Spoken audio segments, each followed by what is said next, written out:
जय हिंद दोस्तों, आप सभी का स्वागत है हमारे यूट्यूब चैनल पर। आज हम फिर इस क्लास में कक्षा 10 के मोस्ट इम्पोर्टेंट सवाल कर रहे हैं। देखिए, अब मैं पहले ही बता चुका हूँ, कक्षा 10 का जितना भी गणित का सवाल है, ऐसा नहीं कि वो किसी कंपटीशन में छूट जाएगा। हर कंपटीशन लेवल के हिसाब से बढ़िया है। कक्षा 10 का मैथ तो बेसिक मैथ है, ये तो सब में सबके पेपर में आता है। तैयारी भी करते हैं आप, चाहे एसएससी की, चाहे डिफेंस की, चाहे रेलवे की, किसी की भी तैयारी करते हैं तो ये सवाल आपको उसमें देखने को मिल जाएंगे। चलिए देखते हैं वो सवाल कौन कौन से हैं। देखिए, लिखा है इसमें, पहला सवाल क्या लिखा है। करें कि दो संकेंद्रीय वृत्तों की त्रिज्या 5 सेंटीमीटर तथा 3 सेंटीमीटर है। यदि बड़े वृत्त यदि बड़े वृत्त की उस जीवा की लंबाई ज्ञात कीजिए जो छोटे वृत्त को क्या स्पर्श करती है। देखिए ध्यान से, मतलब हमें संकेंद्री बनाना। देखिए, सम माने 7 और केंद्रीय माने केंद्र, मतलब उनका केंद्र 7 होना चाहिए, मतलब केंद्र का ही होना चाहिए। तो बना दीजिए, ध्यान से देखिएगा। दो वृत्त हैं, मान लीजिए ये हमारा पहला वृत्त है, छोटा वाला वृत्त है। इसी पर संख्या, मतलब इसको मैं थोड़ा नीचे बना दे रहा हूँ, आप लोगों को स्पष्ट दिख रहा होगा। मान लीजिए हमारा ये छोटा वृत्त है, इसका केंद्र मान लीजिए ओ है, तो इसी का संकेंद्री एक और वृत्त बना लीजिए। उसका केंद्र भी क्या होगा, ओ ही होगा। ये दोनों क्या है, एक दूसरे के संकेंद्री है। बना लीजिए, ठीक। अब इनकी सवाल में लंबाई लिखा होगा, लिखा है शायद। देखिए, सवाल में कह रहा है कि दो संकेंद्री वृत्त हैं, जो कह रहा है बड़े वाले वृत्त की जो व्यास है, मतलब जो बड़े वाले वृत्त की जीवा है, वह छोटे वाले की क्या स्पर्श रेखा है। मतलब जो छोटे वाले की जो स्पर्श रेखा कर दी खींचते, तो बड़े वाले की क्या बन जाती है, जीवा बन जाएगी। ध्यान से देखेंगे, छोटे वाले वृत्त की स्पर्श रेखा बड़े वाले वृत्त की क्या है, बड़े वाले वृत्त की जीवा छोटे वृत्त की क्या स्पर्श रेखा है। अब जितना लंबाई दिया है मान लीजिए, रख दीजिए। कह रहा है कि 5 सेंटीमीटर त्रिज्या है ना, तो 5 सेंटीमीटर बताइए बड़े वाले त्रिज्या, तो बड़े वाले त्रिज्या क्या लिखा है, 5 सेंटीमीटर। तो भाई साहब, मैं इसको अगर इस तरह मिला दूं, इस तरह, तो ये कितना हमारे पास है, 5 सेंटीमीटर है। और और लिखा है 3 सेंटीमीटर लिखा है। तो बताइए छोटे वाला त्रिज्या है, ये मान लीजिए कि छोटी वाली त्रिज्या कितनी है, 3 सेंटीमीटर है। हमें पूछा है कि छोटे वाले वृत्त की स्पर्श रेखा की लंबाई, छोटा वाला वृत्त है, इसकी स्पर्श रेखा की लंबाई ये पूरी हो जाएगी।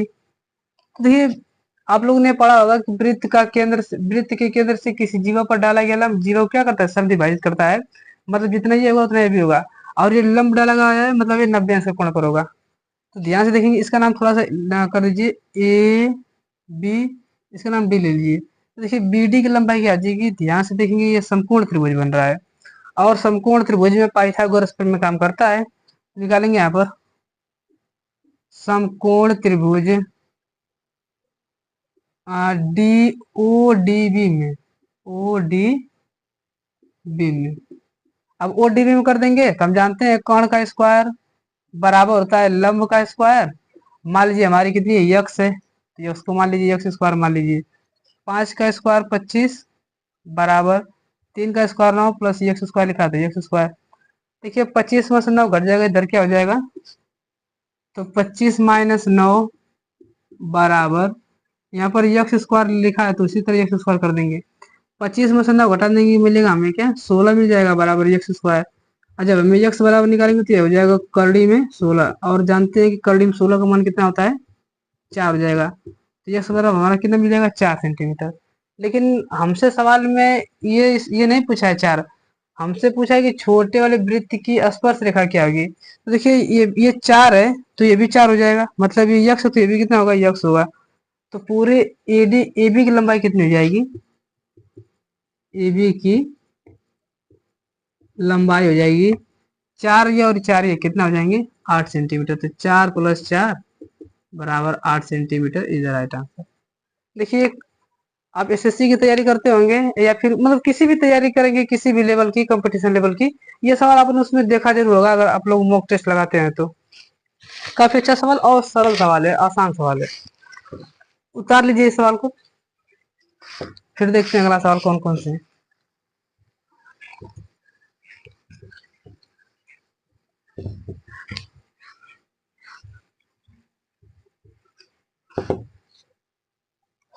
देखते हैं अगले सवाल कौन कौन से हैं।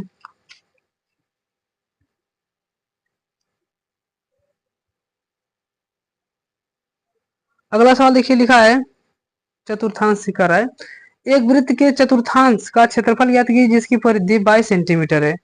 बताइए, वृत्त का चतुर्थांश दे दिया है। वृत्त का चतुर्थांश क्या होता है, देखिए ध्यान से।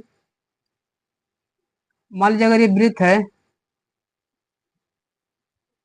तो वृत्त का चौथांश, मान लीजिए अगर मैं यहाँ से काट दूं इस तरह, और यहाँ से मैं काट दूं, देखिए ध्यान से, इसके 4 भाग बराबर, ये क्या है, बराबर हो जा रहे हैं। तो इसका चौथे का अंश है चतुर्थांश, इसको क्या कहा जाता है, चतुर्थांश है। मान लीजिएगा हमें एक वृत्त का क्षेत्रफल निकालना है, चतुर्थांश का निकालना है, तो मैं इतने का निकाल रहा हूँ, मतलब इसका। तो ए बी नाम लीजिए, इसका नाम ओ ले लीजिए, तो निकालेंगे ओ ए बी का क्षेत्रफल ना। हमें इसका क्षेत्रफल निकालना है। तो देखिए ये क्या बन रहा है, त्रिज्या खंड बन रहा है, और त्रिज्या खंड का क्षेत्रफल होता है थीटा बटे 360 पाई आर स्क्वायर।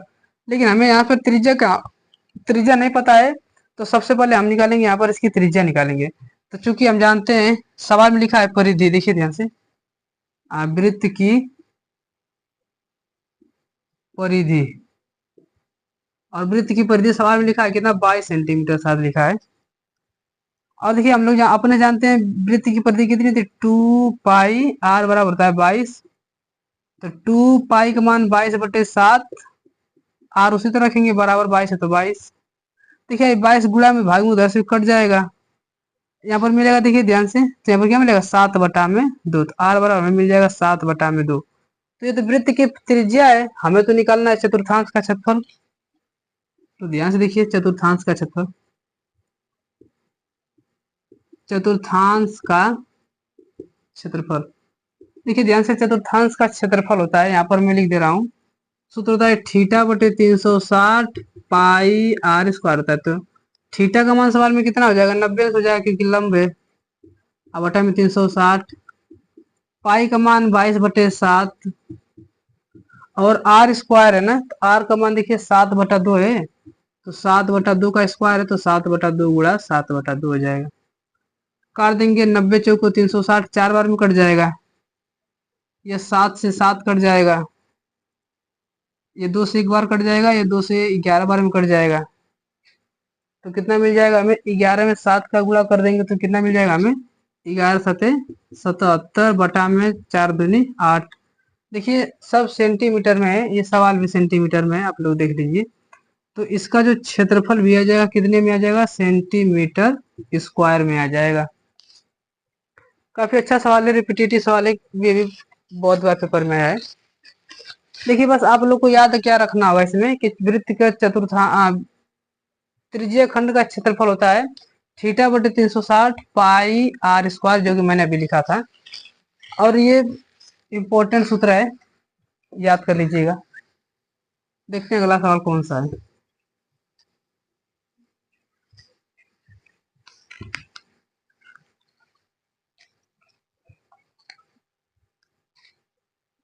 अगला सवाल देखिए,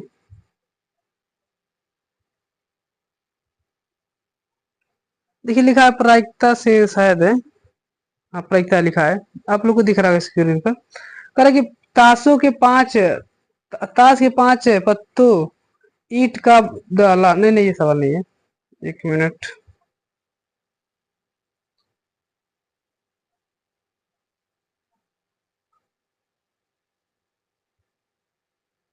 अच्छा देखिए वही सवाल है, लिखा है कि ताश के 5 पत्तों, ईंट का दाला, गुलाम, बेगम, बादशाह और इक्का को 2 पलट करके अच्छी तरह से फेंटा जाता है, फिर इसमें से यदृच्छा एक पत्ता निकाला जाता है। सवाल में कह रहा है कि पहला पॉइंट, इसकी प्रायिकता ज्ञात कीजिए कि यह पत्ता बेगम का है, और दूसरे में कह रहा है यदि बेगम निकल आती है तो उसे अलग रख दिया जाता है, और एक अन्य पत्ता निकाला जाता है, इसकी क्या प्रायिकता है, कि दूसरा पत्ता निकाला गया। कह रहा है पहला पॉइंट कि एक इक्का हो और एक बेगम है। देखिए सवाल बहुत आसान सवाल है। देखिए यहाँ से हमारे पास कुल पत्ते कितने हैं, कुल पत्ते हमारे पास कुल पत्ते कितने हैं, 5 है। सवाल में लिखा है हमसे, देखिए हम डायरेक्ट सवाल में दिखाएंगे, यहाँ पर पहला पॉइंट में हमसे क्या पूछा है, कह रहा है कि बेगम की प्रायिकता पूछा है ना। निकालेंगे यहाँ पर बेगम की प्रायिकता, बेगम की प्रायिकता। अब देखिए यहाँ पर हमारे पास पत्ते में कौन कौन से लिखे हैं, मैं थोड़ा यहाँ पर लिख दे रहा हूँ। ईंट का दाला है, यहाँ पर जो पत्ते हैं ईंट का दाला। कह रहा है कि गुलाम बेगम, ये गुलाम है, इसमें बेगम है, बादशाह और इक्का है, क्या है, बादशाह और इक्का। ये मतलब हमारे पास 5 पत्ते हैं, देखिए 1 2 3 4 5 पत्ते हैं। इसमें से बेगम निकाल कर आए कि बेगम की प्रायिकता क्या चाहिए। अच्छा ध्यान देखिए, बेगम की प्रायिकता, प्रायिकता है तो प्रायिकता बराबर, मैंने कितनी बार बताया है आपको कि प्रायिकता बराबर अनुकूल घटना बटा में टोटल घटना होता है। तो अनुकूल घटना मतलब जितना में से घट जाएगा, तो हमें पता है कितना निकालना है, 1 का बेगम है तो 1 बटा में कितने में से निकलेगी, कुल घूम फिरा के 5 में से, तो 1/5 इज द राइट आंसर। देखिए दूसरे पॉइंट में हमसे क्या पूछा है, करेगी यदि यदि बेगम निकल आती है तो उसको अलग रख दिया जाता है, एक अन्य पत्ता निकाला जाता है ना, इसकी क्या प्रायिकता है। एक बात बताइए, हमारे पास 5 पत्ते थे, मैंने रानी को उठा के फेंक दिया, तो हमारे पास बचे पत्ते कितने, 4। तो अब हम जब भी पत्ते निकालेंगे तो उस 4 में से ही निकालेंगे। तो हमारी जो अनुकूल घटना बनेगी दूसरे वाले में, क्या करा है, बेगम निकलने के बाद, बेगम निकलने के बाद की प्रायिकता। ध्यान से देखें, प्रायिकता हमारे पास पत्ते 5 थे, मैंने बेगम को भगा दिया, तो हमारे पास पत्ते कितने बच गए, 4। तो अब बेगम हट गई तो अनुकूल घटना 1 निकालेंगे, तो 1 अब बटा में बचे कितने, 4। अनुकूल घटना बटा में टोटल घटना हो जाएगा। ठीक। अच्छा अगला सवाल हमसे क्या करा है, करा है कि दूसरा पत्ता निकाला गया था, एक इक्का और एक बेगम है, बताइए इक्का और बेगम सवाल में कर दीजिए। तीसरे सवाल हमसे करा है इक्का है ना, इक्का होने की प्रायिकता, का होने की प्रायिकता, प्रायिकता। अब ध्यान देखिए, इक्का है, हमारे पास पत्ते कितने थे, 5, मैंने रानी को फेंक दिया था तो हमारे पास बचे 4। तो 4 में से जो घटना घटेगी, तो 4 में से 1 ठेका हो जाएगा, तो अनुकूल घटना बटा में टोटल घटना, अनुकूल घटना 1 और टोटल घटना कितने देगी, 4। और कह रहा है कि बी वाले पॉइंट में कह रहा है कि बेगम है, क्या है, बी वाले सवाल में कह रहा है कि एक बेगम है, बताइए बेगम। भाई साहब यहाँ पर मैंने बेगम को निकाल दिया, तो क्या कोई संभावना बचेगी क्या बेगम इसमें होगी, कोई नहीं संभावना बचेगी। मतलब 5 पत्ते थे, मैंने बेगम को बाहर निकाल दिया, तो बेगम हमारे पास होगी ही नहीं, तो बेगम की प्रायिकता कहाँ से निकलेगी, बेगम की संभावना निकलेगी ही नहीं। यहाँ पर निकालेंगे बेगम की प्रायिकता, बेगम की प्रायिकता। अब बेगम की प्रायिकता, भाई साहब हमारे पास 5 पत्ते थे, मैंने बेगम को भगा दिया, तो बेगम मेरे पास बची नहीं। आज जब मेरे पास बची नहीं तो उसकी प्रायिकता की संभावना क्या मिल जाएगी हमें, 0। तो इसका आंसर क्या मिलेगा, 0। देखिए काफी अच्छे सवाल है, आप लोग इसे उतार लीजिए, मैं मिटा दे रहा हूँ, नहीं उतारना है तो मत उतारिए, लेकिन याद जरूर कर लीजिए ये सवाल, हो सकता है कि आपके पेपर में आ जाए, चाहे तैयारी कहें या फिर बोर्ड वाले हो, तो बोर्ड वाले के लिए तो स्पेशल है, और तैयारी के लिए तो भाई पूछिए मत। तैयारी में तो पुलिस, आजकल तो मैं देख रहा हूँ कि पुलिस के पेपर में भी प्रायिकता आने लगे हैं। देखिए अगला सवाल क्या है, देखिए निर्देशांक ज्यामिति से करा है, करे कि बिंदु ए के निर्देशांक ज्ञात कीजिए, ये जहां ए बी एक वृत्त का व्यास है जिसका केंद्र 2, -3 है तथा बी के निर्देशांक 1, 4 है। देखिए लगा दीजिए सवाल, कितना आसान सवाल है कि मैं क्या बताऊं। मान लीजिए कोई वृत्त है, ठीक, वृत्त है, मान लीजिए टेढ़ा है, तो उससे क्या दिक्कत है। मान लीजिए इसका सवाल में क्या लिखा है, ए के निर्देशांक ज्ञात करना है, मान लो कि हमें इसका मान निकालना है, ए का मान, ये ए का निर्देशांक निकालना, तो मैं इसको x और y का मान ले रहा हूँ। और कह रहा है कि बी के निर्देशांक के सवाल में क्या लिखा है, 1, 4 लिखा है, यहाँ पर लिखा है 1, 4। हमें इसका केंद्र लिखा है सवाल में 2, -3 लिखा है, क्या लिखा है, 2, -3 लिखा है। देखिए मैं इसको जल्दी से लगाने का तरीका आपको बता दे रहा हूँ, जो कि मैंने बहुत सटीक एयरफोर्स की तैयारी की थी। मान लीजिए ए है, ये बी है, इसका नाम मान लीजिए ओ है। हमें इस ओ का निर्देशांक निकालना है। तो देखिए ध्यान से, ये दोनों वृत्त के सिरे हैं, मतलब इनके बीच की दूरी आधा ये इस केंद्र पर आएगी। मतलब ये पूरा व्यास है, तो व्यास की आधी आधी दूरी तो केंद्र पर आती है। मतलब इसका और इसका ये मध्य बिंदु होना चाहिए, तभी नहीं इसका ये केंद्र पर रहेगा। तो इसका और इसका मध्य बिंदु निकालेंगे। क्या अपन निकालेंगे? ए बी का मध्य बिंदु, ए बी का मध्य बिंदु। देखिए ए बी का मध्य बिंदु सूत्र होता है x1 प्लस x2 बटा 2 और y1 प्लस y2 बटा 2 हो जाएगा। x1 का मान साल में x1, इसको मानेंगे x1, इसको मानेंगे y1, इसको मानेंगे x2 और इसको मानेंगे y2। तो x1 का मान x और प्लस x1 का मान 1 है, तो x प्लस 1 बटा 2 और कामा y प्लस y1, तो y प्लस 4 बटा में 2 हो जाएगा। तो y प्लस 4 बटा में 2।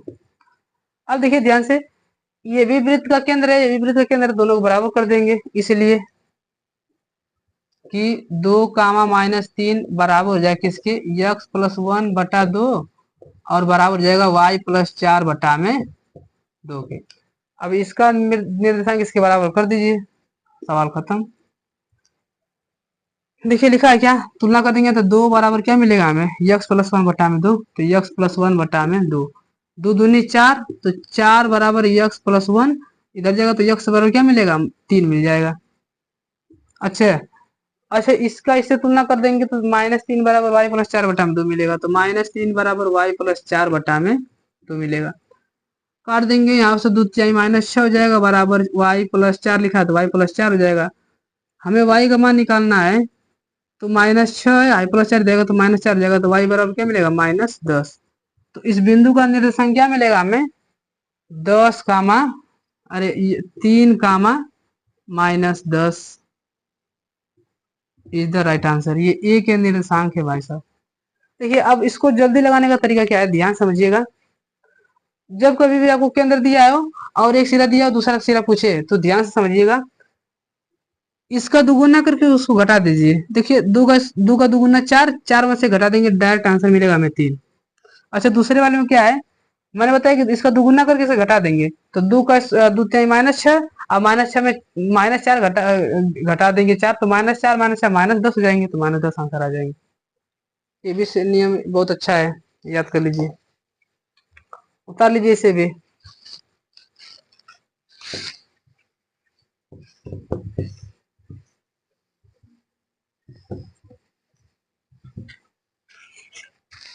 देखिए अगले सवाल क्या कौन है।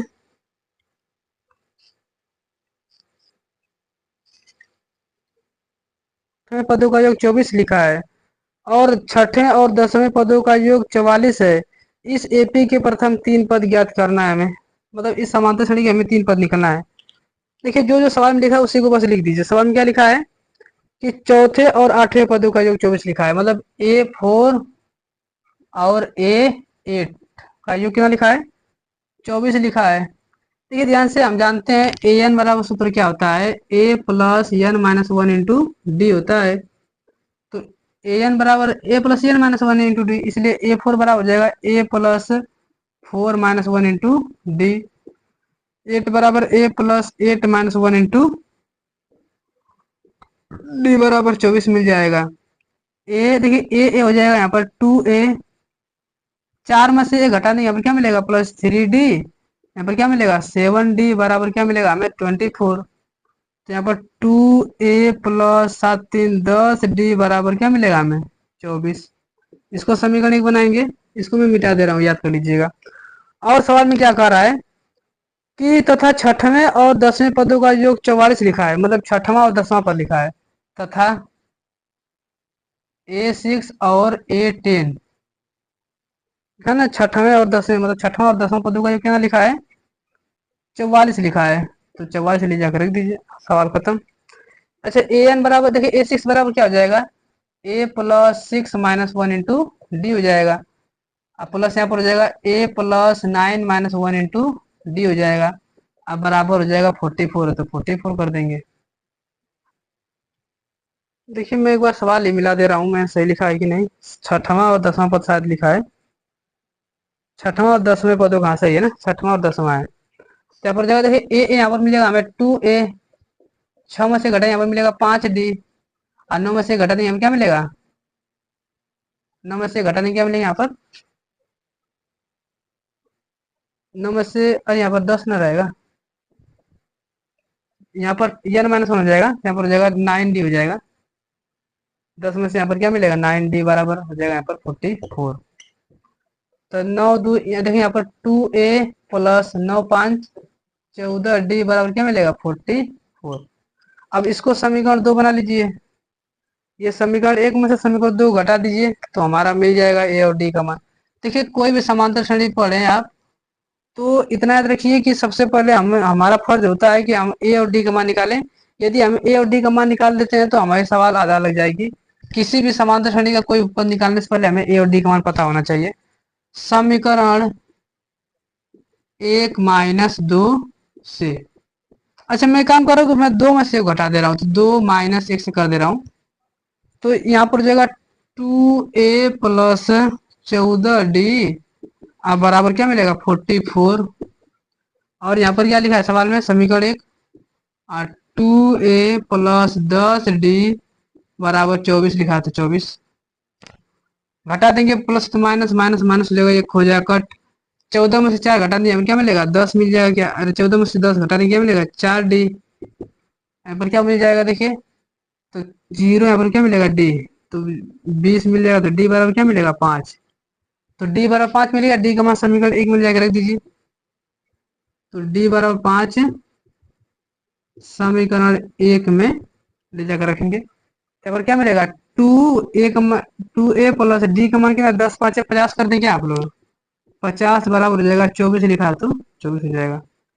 तो 2a बराबर क्या मिल जाएगा हमें 24 माइनस 50।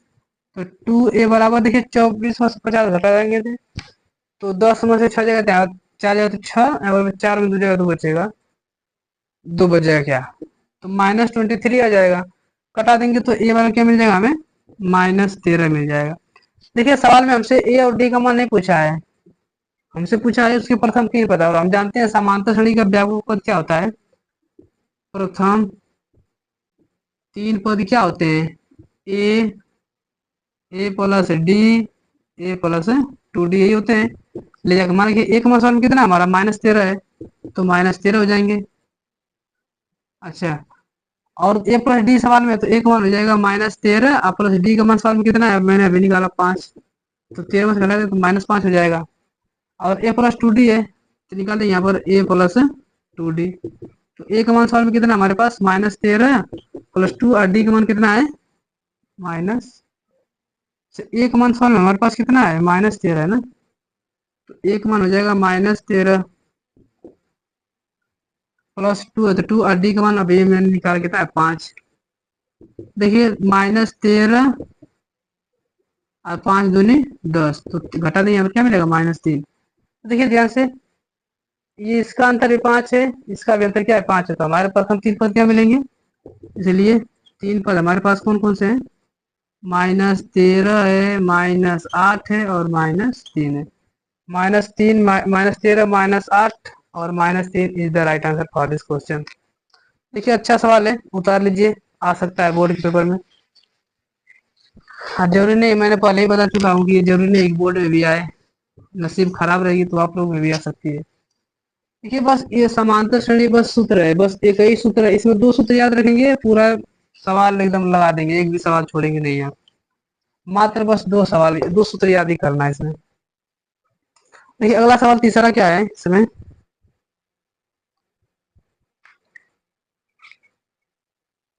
देखिए ये भी फिर समांतर श्रेणी से लिखा है कि 2 समांतर श्रेणियों का सार्वंतर समान है यदि इनके हजारवें, अरे 100वें पदों का अंतर 1000 है तो इनके 1000वें पदों का अंतर भी ज्ञात कीजिए। देखो कितना आसान सवाल है, कह रहा है कि 2 समांतर श्रेणी है ना, ध्यान से समझिएगा, 2 समांतर श्रेणी है, तो मान लीजिए ये, मान लीजिए मैं मान ले रहा हूँ यहाँ पर AP1 ये पहली समांतर श्रेणी है, और AP2 मान लीजिए कि दूसरी समांतर श्रेणी है मेरी। ध्यान समझिएगा, सवाल में कह रहा है कि दोनों का सार व अंतर बराबर है, मतलब इसका प्रथम पद ए प्लस डी, ए प्लस 2d, यही तो हमारी समानता खड़ी होती है। अच्छा, और इसका सारांतर क्या आ जाएगा? A plus D, A plus 2d। आप कहेंगे कि यहाँ पर ए का मान क्यों बदला नहीं है, क्यों बदल गया है? क्योंकि सवाल में ए का मान बदल सकता है, सवाल में डी का मान सवाल में कर दिया है कि डी का मान जो सार्वंतर समान है। अब ध्यान से देखिए, सवाल में लिखा क्या है, जो जो लिखा वैसे हम वही उसी को हम लिख दे रहे हैं। कह रहा है कि यदि इनके समय पदों का अंतर 100 है, कितना है? 100 है। मतलब ध्यान समझिएगा कि इसका और इसका पदों का है ना, मतलब पहले और दूसरे पदों का जो कितना लिखा, अंतर 100 लिखा है। मतलब कि ए 100 माइनस ए 100, मतलब पहले का और दूसरे का समांतर श्रेणी के पदों का जो अंतर कितना लिखा है? 100 लिखा है। क्या लिखा है? 100।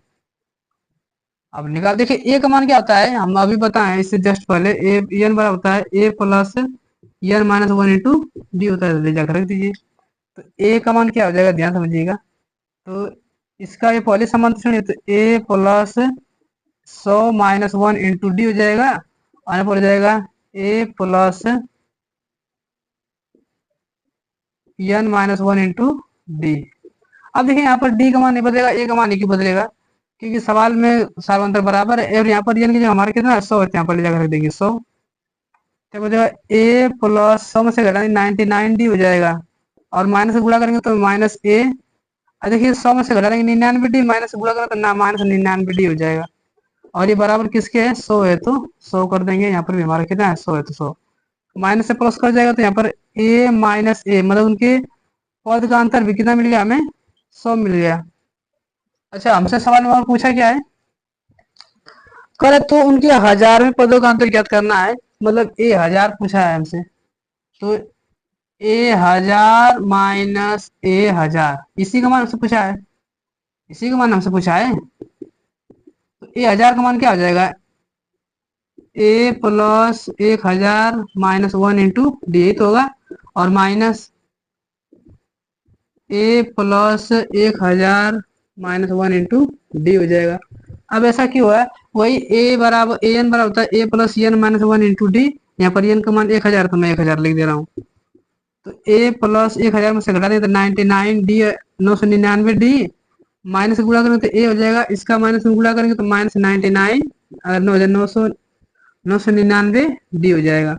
ध्यान से देखेंगे ये प्लस वाला माइनस से कट जाएगा, और यहाँ पर मिलेगा ए माइनस ए, मतलब कैपिटल ए माइनस स्मॉल ए का मान भी कितना है? 100 है। तो मतलब कि किसी समांतर श्रेणी इसका जो इनके 1000वें पदों का अंतर भी कितना मिलेगा? यहाँ पर 1000 रहेगा, तो इनके 1000वें पदों का अंतर भी क्या मिलेगा हमें? 100। काफी अच्छा सवाल है। अगर आप लोग नए हैं तो मतलब इस सवाल को एक बार हम तो करें, उतार लीजिए, काफी अच्छा सवाल है, समझ में नहीं आएगा उतना जल्दी। अगला सवाल देखिए।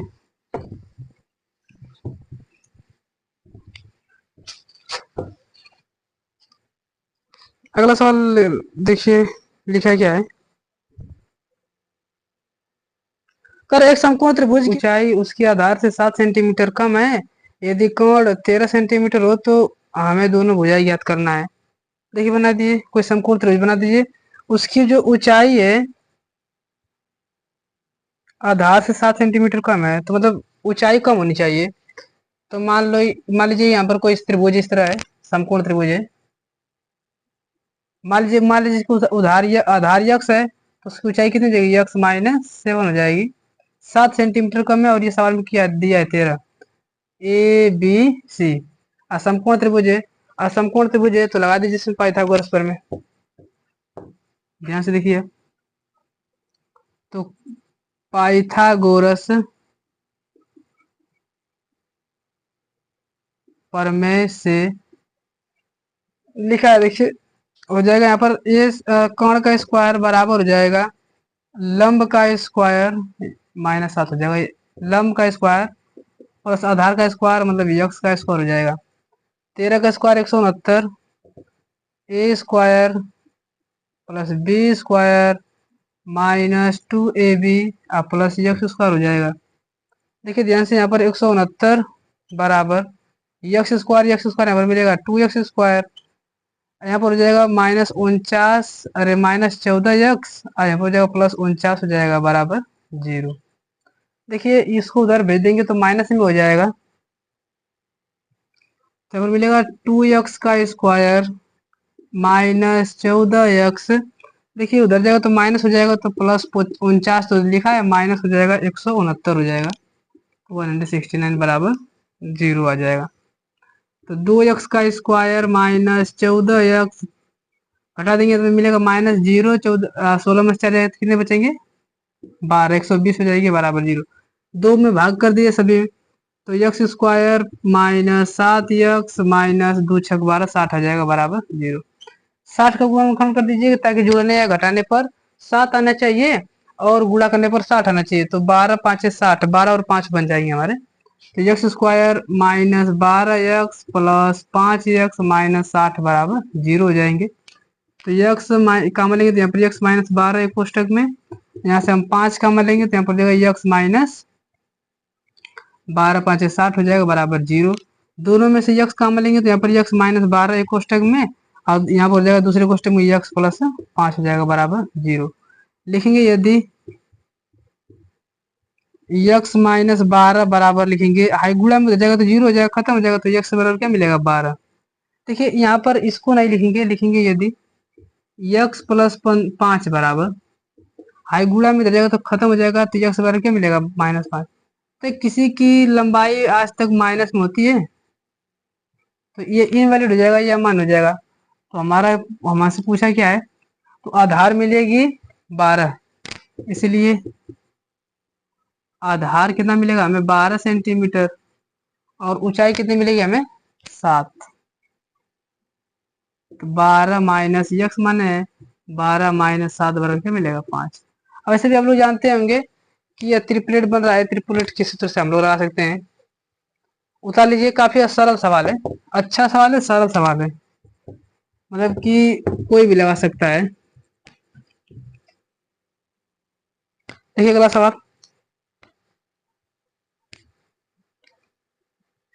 देखिए कर रहा है क्या, अगला सवाल में कर रहा है, सिद्ध कीजिए कि 3 + 2 × 5 एक अपरिमेय संख्या है। देखिए अपरिमेय संख्या है, हम लोग तो पढ़ते हैं 10 में, इसलिए इसका विरोध करके हम लोग लगाएंगे। माना 3 + 2 × 5 है ना, हाँ 3 + 2 × 5 एक परिमेय संख्या है। अब परिमेय संख्या मान्य है, अब भाई साहब जब ये परिमेय संख्या है तो मैं इसको a/b के रूप में लिख सकता हूँ, क्या पड़ जाएगा, इसलिए 3 + 2 × 5 को मैं a/b के रूप में लिख सकता हूँ। तो बताइए, तो लिख देंगे यहाँ पर 2 × 5 उसी तरह रहने देंगे, हाई a/b। अब ध्यान देखिए जो ए बी है वो कभी 0 नहीं होता, और ये पूर्णांक है ना जिनका HCF 1 होता है, हाई प्लस उधर जाएगा तो -3 हो जाएगा, तो मिलेगा 2 × 5 बराबर अब ध्यान से देखिए, बटा कुछ नहीं एक मान लेंगे। देखिए a/1 परिमेय संख्या है क्योंकि मैंने सवाल माना था, और ये हम जानते हैं कि 3 भी क्या है, एक परिमेय संख्या। एक बार बताइए, परिमेय संख्या में से परिमेय संख्या घटाएंगे तो परिमेय संख्या आएगा। हमारा राइट हैंड साइड में क्या है, परिमेय संख्या है, लेकिन लेफ्ट हैंड साइड में ये तो 2 ठीक है, लेकिन ये 5 क्या है, अपरिमेय संख्या है, तो ये पूरा परिमेय संख्या बजाएंगे। बताइए क्या परिमेय संख्या और अपरिमेय बराबर होती है, नहीं, तो मतलब जो हमने अवधारणा लेकर चले थे वो गलत हो जाएगी, इसे लिखेंगे आप चूंकि a/b -3 एक परिमेय संख्या है, क्या है, परिमेय संख्या है, लेकिन 2 × 5 एक अपरिमेय संख्या है। अब देखिए ये अपरिमेय संख्या है, अब बताइए ये अपरिमेय संख्या है, अब बताइए कि ऐसा कब हो सकता है, ये परिमेय तो ये भी परिमेय होना चाहिए, मतलब जो मैंने लेकर चले थे अवधारणा गलत है। यहाँ पे लिख देंगे सुंदर सुंदर भाषा में लिख देंगे, इसलिए हमारी अवधारणा गलत है ना, हमने गलत क्या मैंने क्या माना था, परिमेय संख्या है, इसलिए 3 + 2 × 5 एक क्या बनेगी, अपरिमेय संख्या होगी, अपरिमेय में संख्या होगी। उतार लीजिए। देखिए ये सवाल मोस्ट इम्पोर्टेंट है, मोस्ट रिपीटेटिव सवाल है। ये पेपर में हो सकता है आपकी आ जाए, आ जाएगा भाई साहब, बहुत इंपॉर्टेंट है, बहुत बार पेपर में आए। ये तो हर साल आते हैं बोर्ड में।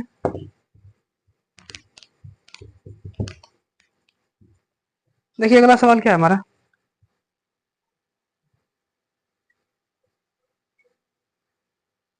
देखिए लिखा है इसमें, थोड़ा सा हम लिख दे रहे हैं। आप लोग को दिख रहा होगा, काफी थोड़ा सा लंबा चौड़ा सवाल है। लंबा चौड़ा है नहीं वास्तव में। लिखा है मीना 2,000 रुपए निकालने के लिए एक बैंक गई। उसने खजांची से 50 रुपए तथा 100 रुपए के नोट देने के लिए कहा। मीना ने कुल 25 नोट प्राप्त किए। ज्ञात कीजिए कि उसमें 100 रुपए और 50 रुपए और 100 रुपए के कितने कितने नोट प्राप्त किए। देखिए ध्यान से, कितना आसान सवाल है। मान लो मीना गई खजांची के पास, कैशियर के पास गई, तो कह रहा है कि 50 रुपए के और 100 रुपए के नोट कितने हैं। तो मान लीजिए, माना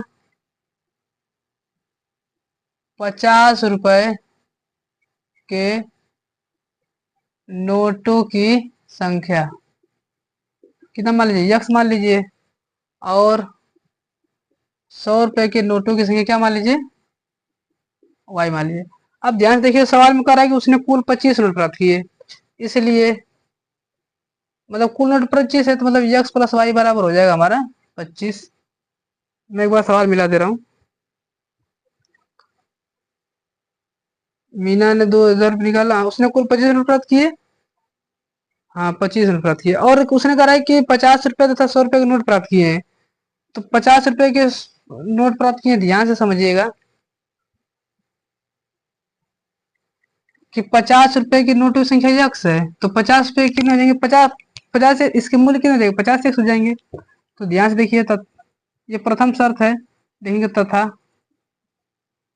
भाई साहब 50 रुपए की नोटों की संख्या यक्स है, अब 50 नोट निकले तो यहाँ पर उसका मूल्य कितना हो जाएगा, 50 यक्स। यहाँ पर क्या हो जाएगा, 100 वाई, और उसने कितने नोट निकाले हैं, 100 वाई। अरे मतलब कि 100 रुपए की नोटों की संख्या वाई है, उसने 100 नोट निकाल लेते हैं, यहाँ पर 100 यक्स 100 वाई हो जाएगा। हमारा कितना मिल जाएगा हमें, उसने कितने रुपए निकाले, कुल मिला के 2,000 रुपए निकाले थे, सवाल में दे दिया है। सभी में देखिए 50 से भाग कर देंगे, तो यहाँ पर हो जाएगा यक्स प्लस 50 दूनी 100, 50 दूनी 100 वाई, और बराबर यहाँ पर मिलेगा 50 चौको 5 चौक 20, जो जगह यहाँ पर हो जाएगा 40। अब देखिए समीकरण 1 है ये हमारा, और ये समीकरण 2 है। समीकरण 1 में से 2 को घटा लीजिए तो हमारा काम हो जाएगा।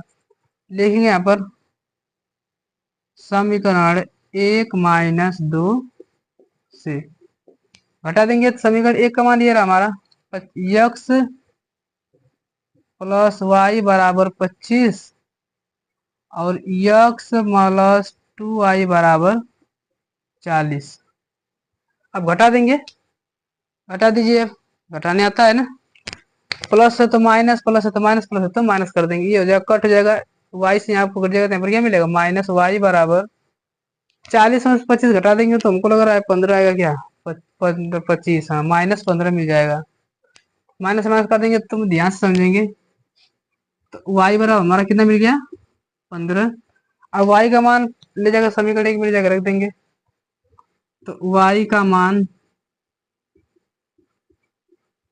समीकरण 1 में रखने पर क्या हो जाएगा, वाई का मान, तो यक्स प्लस वाई का मान कितना है, 15, अब बराबर 25 है तो 25 कर देंगे, तो यक्स बराबर 25 से उधर जाएगा तो -15 हो जाएगा। तो यक्स बराबर 25 में से 15 घटा देंगे, क्या मिलेगा हमारा, 2 में से ही जाएगा। देखिए बस हमें यहाँ पर अब बस लिख देंगे कि 50 रुपये के नोटों की संख्या यक्स मानी थी, तो यक्स बराबर 10 आया है, और 100 रुपये के नोटों की संख्या वाई मानी थी, तो वाई का मान 15 आया है। बस यही लिख देंगे, हमारा आंसर हो जाएगा। देखिए वही मैं लिख दे रहा हूँ यहाँ पर।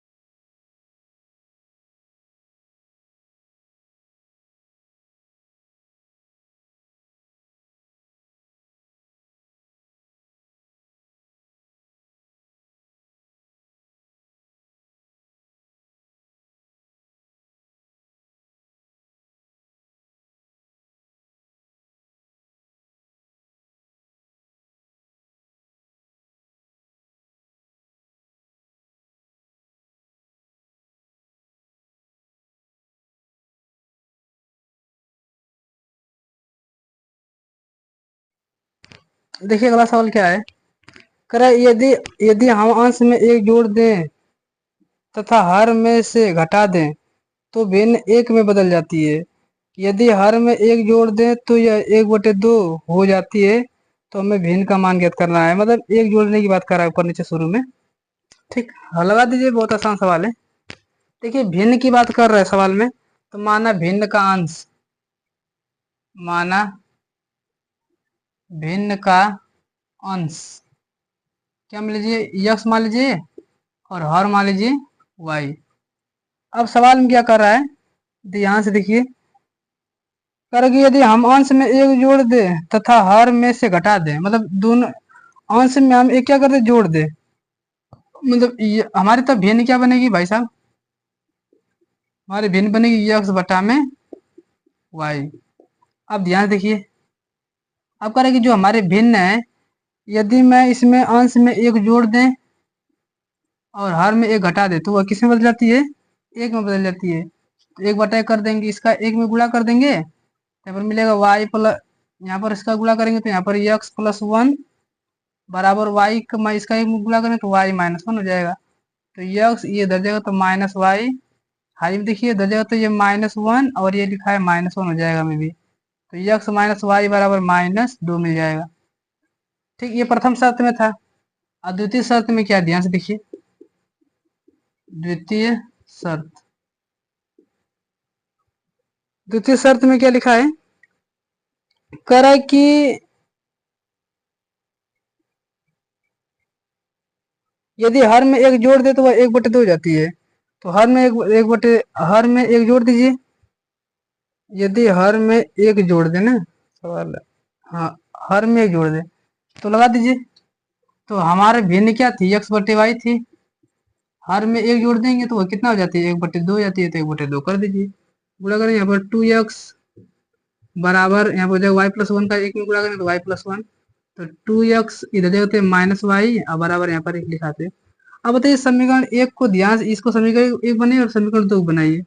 यदि मैं समीकरण एक में से दो को घटा दूंगा तो ये वाई से वाई कट जाएगा, तो लगा देंगे हम लोग, लिखेंगे यहाँ पर समीकरण 1 माइनस 2 से, एक का मान कितना है, यक्स माइनस वाई -2, और यहाँ पर लिखा है 2x माइनस वाई बराबर क्या लिखा है, एक लिखा है। घटा दीजिए, देखिए घटा देंगे तो प्लस है तो माइनस, माइनस है तो प्लस, प्लस है तो माइनस हो जाएगा, तो ये हो जाएगा, कट जाएगा। तो यहाँ पर मिलेगा क्या, माइनस यक्स माइनस, तो यहाँ पर जाएगा माइनस यक्स बराबर क्या मिलेगा, पर -2 -1 -3 मिल जाएगा। यक्स से माइनस से माइनस कटेगा तो यक्स बराबर क्या मिलेगा, हमें 3 मिल जाएगा। अब यक्स का मान 3 जाएगा, समीकरण एक में ले जाके चाहे दो में ले जाकर रख दीजिए। तो यहाँ पर समीकरण एक से, समीकरण एक से मैं ध्यान से देखिए कहाँ ये रहा, तो मैं यक्स का मान 3 ले जाकर रखूंगा तो 3 माइनस वाई बराबर -2 लिखा है तो -2, तो माइनस देखिए -2 दे जाएगा तो +2 हो जाएगा, 3 आई +2 दे जाएगा तो -2 दे जाएगा तो +2 हो जाएगा।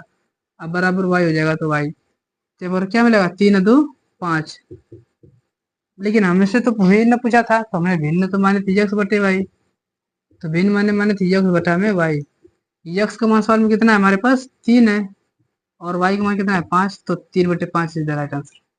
देखिए आज के लिए बस हम इतना ही करते हैं, काफी अच्छे अच्छे सवाल थे मैंने करवाए। आपको एक स्क्रीन पर एक सवाल दिख रहा होगा, ये आप लोग को ट्राई लगा, मतलब इसे आप लोग को एक बार लगाना है, नहीं लग जाएगा तो कमेंट में आप लोग आंसर इसका बता दीजिएगा, और नहीं लगेगा तो मैं जब अगली बार वीडियो बनाऊंगा तो मैं इसका सोल्यूशन जरूर करा दूंगा। चलिए ठीक है, धन्यवाद। अगर वीडियो आप लोग को अच्छा लगे तो इसे लाइक शेयर और सब्सक्राइब जरूर कीजिएगा। धन्यवाद।